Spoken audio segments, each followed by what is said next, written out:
100 राङावनो बबेबा गंसे बेसेन गोसा गारिनि बिगोमा जानो हागोन।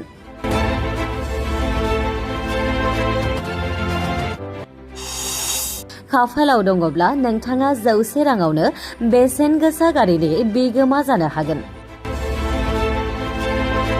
नोंथांमोननि थाखाय लानानै फैदों क'क्राझार जिल्लानि सेरफांगुरि ब्रह्म मन्दिर लुफुं आफादनि बानजायनायाव फैगासिनो 2026 मायथाइनि 22 जुनाव खुंफुंजागोन।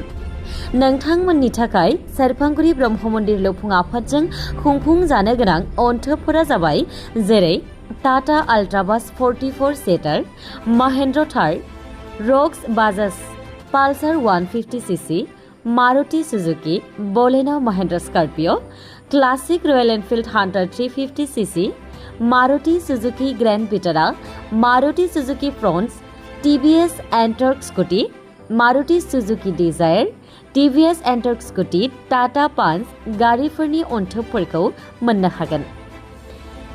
जायखिजाया नोंथांनो बे अनथोबनि टिकेटखौ नांगौब्ला स्क्रिनाव होनाय जानबुं नाम्बारनि गेजेरजों फोनांजाब खालामनानै अनलाइननि गेजेरजों लानो हागोन।